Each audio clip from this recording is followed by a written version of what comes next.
Assalamualaikum warahmatullahi wabarakatuh. Nama saya Raga Mujahidin, kelas 10 IPA 7, nomor absen 29.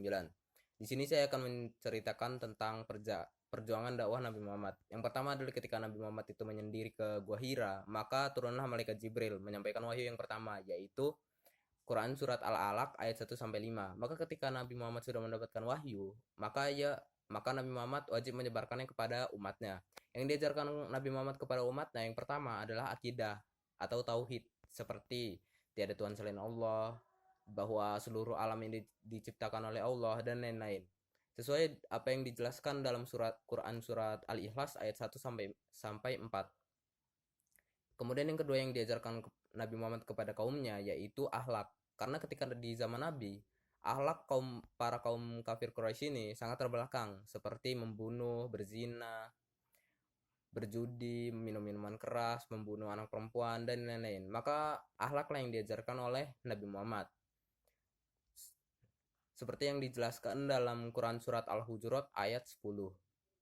Strategi Nabi Muhammad dalam berdakwah itu ada dua, yaitu yang pertama secara diam-diam dan yang kedua secara terang-terangan. Yang pertama itu dijelaskan dalam Quran surat Al-Mudaththir ayat 1 sampai 7. Nabi Muhammad mengajarkan Islam itu di rumahnya dan disebarkan kepada orang-orang terdekat seperti Siti Khadijah, Ali bin Abi Thalib, dan lain-lain.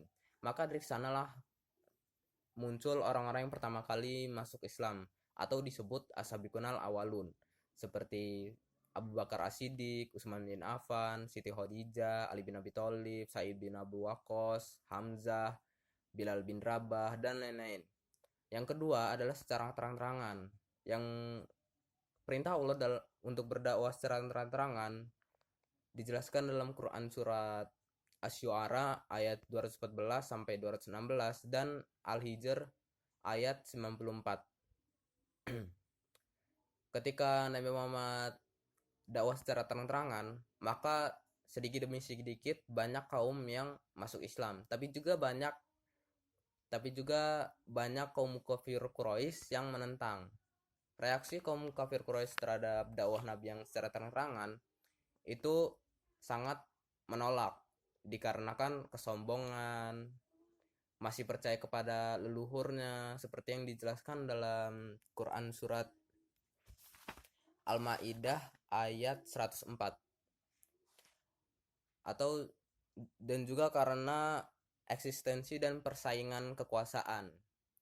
Dan ketika Nabi berdakwah secara terang-terangan, para kaum kafir Quraisy ini menyiksa kaum muslimin semakin keras dan juga semakin secara terang-terangan, seperti ketika Nabi Muhammad sedang berjalan, Abu Lahab secara terang-terangan mencerca Nabi Muhammad, tetapi cercaan tersebut dibalas oleh Hamzah dengan cara mengambil busur kemudian memukulnya ke kepala Abu Lahab.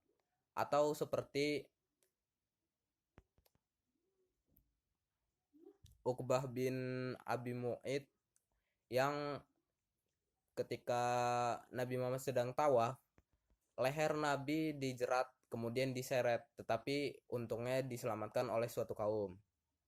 Dan atau seperti ketika itu Abu Lahab dan istrinya melempar Nabi Muhammad dengan kotoran. Dan siksaan kaum kafir Quraisy yang paling keras adalah pemboikotan kaum muslimin. Ketika itu kaum kafir Quraisy memboikot kaum muslimin, sama sekali tidak berinteraksi dengan kaum muslimin, tidak berdagang, tidak berbicara, tidak saling menikah, dan lain-lain. Maka ketika itulah siksaan yang paling berat. Maka Nabi Muhammad mengusulkan untuk berhijrah ke Madinah. Sekian dari saya. Wassalamualaikum warahmatullahi wabarakatuh.